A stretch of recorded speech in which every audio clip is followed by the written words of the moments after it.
YouTube channel নলবেৰিয়া blog আৰু বহুত দিনৰ মূৰত আজি এটা ব্লগ দেখাবলৈ আপোনালোকক ওলাইছোঁ আৰু আজি ব্লগিংটো হ'ব নলবাৰী ৰাসৰ ওপৰত। আপোনালোকে জানে যে অসম ফেমাছ নলবাৰী ৰাস আৰু যিহেতু এইটো এটা নলবেৰিয়া ব্লগিং চেনেল, গতিকে নলবেৰিয়া ব্লগিং চেনেলত নলবাৰীৰ ৰাস নোহোৱাটো কেনেকুৱা কথা হ'ব। গতিকে অলপ আজি নলবাৰীৰ ৰাস আৰম্ভণি আৰু আৰম্ভণিত আজি গেট খোলা বুলি কয় আৰু অলপ নলবাৰী ৰাসত কি গেট খোলাত কি দেখা পাব বাৰু আপোনালোকক দেখাম আৰু নলবাৰী ৰাসৰ কেনেকুৱা কি প্ৰস্তুতি আৰু দেখাম। আজি জাষ্ট ট্ৰেইলাৰ বুলি ভাবক আৰু ফাইনেল ভিডিঅ'টো আহি আছে, মানে ফাইনেল ভিডিঅ' মানে আৰু বেলেগ এদিন ভিডিঅ' বনাম। আজি জাষ্ট আৰম্ভণি কৰি আহোঁ, অলপ ভিডিঅ'টো আৰম্ভ।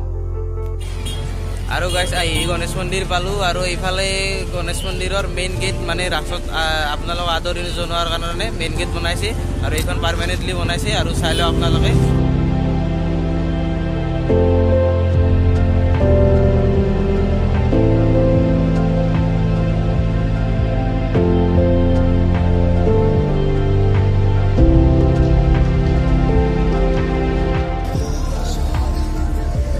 এইফালে এটা ফটো ফ্ৰেমো দিছে, চাওক।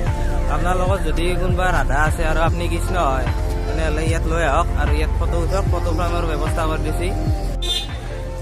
আৰু চাওক এইফালে চব দোকান, এইফালে এইগিলান চব দোকান পুৰা লাইন কৰি পুৰা ডিচিপ্লিনত কৰিছে মানে ৰাস্তাখন।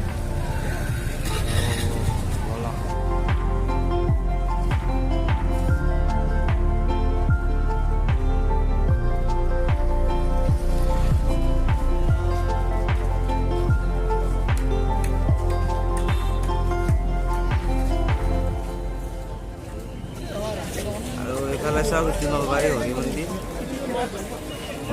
আৰু এইফালে বলক মেইন গেটখন আছে আৰু এইখন মানে নলবাৰীৰ ফ্লাইঅভাৰ কমপ্লিট হোৱা দেখোন। আৰু এইগিলা চাওক, এইগিলা চব মানে মন্ত্ৰীৰে গাড়ী, এইগিলা উদ্বোধনীৰ কাৰণে আছি। তো বলক এতিয়া আমি ভিতৰক লাগি যাওঁ, চাই দিয়ক আপোনালোকে ভিডিঅ'টো চাওক। এই ফাৰ্ষ্টৰ দিনতে আজি মানুহ আৰু ভাবক আৰু বাকী আছে 19 তাৰিখক লাগি আছে। আপোনালোকে যদি আহিবৰ ইচ্ছা কৰে আহিব। এখন হৈছে নলবাৰী হৰি মন্দিৰৰ মেইন গেট।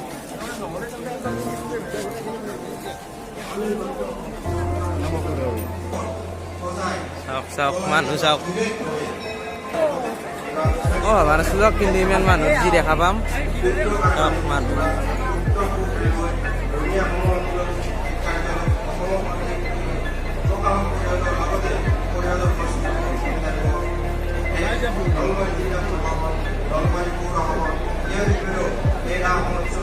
আৰু ইমান মানুহ হ'লে মানুহ কিয় নৰাব। এই চাওক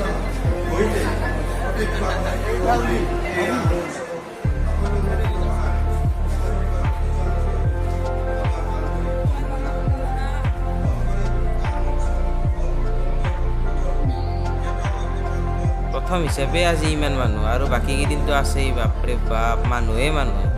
চাওক গাইছ, আপোনালোকে যে বেলেগ ঠাইৰ পৰা ভিডিঅ'টো চাই আছে তেনেহ'লে একবাৰ হ'লেও আহিব নলবাৰী ৰাস চাবা। মই নলবাৰী হিচাপে আপোনালোকক ইনভাইট কৰিছোঁ। বহুত ধুনীয়া হয় আৰু বহুত ডাঙৰকৈ পতা হয়, চাব।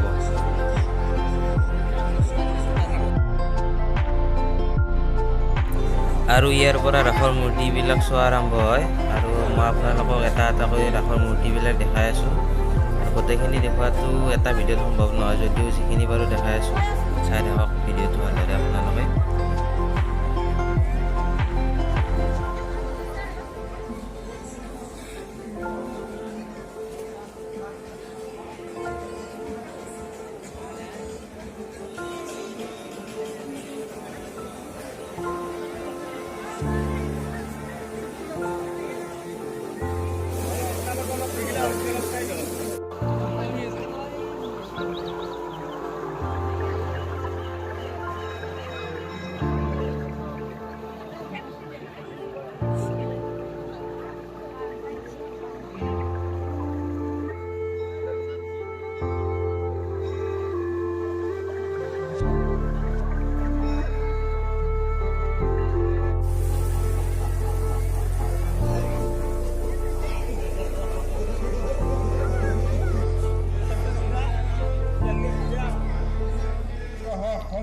আৰু এইফালে মঞ্চত আমন্ত্ৰিত মন্ত্ৰী বিধায়কসকলে ভাষণ দি আছে আৰু এইখন মঞ্চতে 14 তাৰিখে বিখ্যাত অভিনেত্ৰী হেমা মালিনী আহিব বুলি শুনিছোঁ। গতিকে আপোনালোকে মিছ নকৰি আহিবলৈ চেষ্টা কৰিব আৰু লগতে ৰাজখনো আপোনালোকে দেখা পাব।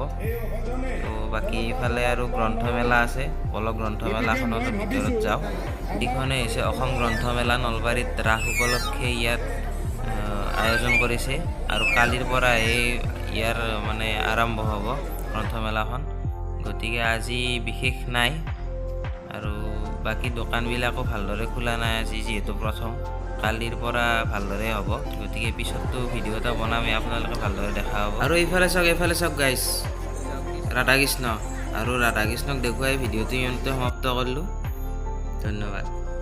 তো গাইজ, নলবাৰী ৰাসৰ ভিডিঅ'টো ইমানতে সমাপ্ত কৰিছোঁ। যদি ভিডিঅ'টো চাই ভাল পালে লাইক, শ্বেয়াৰ, কমেণ্ট আৰু চেনেলটো ছাবস্ক্ৰাইব কৰিব নাপাহৰিব। আৰু নলবাৰী ৰাসৰ নেক্সট ভিডিঅ' দিম আৰু যেতিয়া বেছি ভিৰ হ'ব। আজিতো আপোনালোকে ভিৰ দেখা পালে আৰু ইয়াতকৈ আৰু বেছি ভিৰ আছে। তো গতিকে নেক্সট ভিডিঅ'টোৰ কাৰণে ৱেইট কৰক। আৰু ইয়াত হেমা মালিনী আহিব বুলি শুনি আছোঁ। তো গতিকে যদি দেখাব পাৰোঁ চেষ্টা কৰিম আপোনালোকক দেখাবৰ কাৰণে। তো আজিলৈ সমাপ্ত কৰিছোঁ। Tata bye bye. আৰু চাওক, এইটো হৈছে নলবাৰী হৰি মন্দিৰ।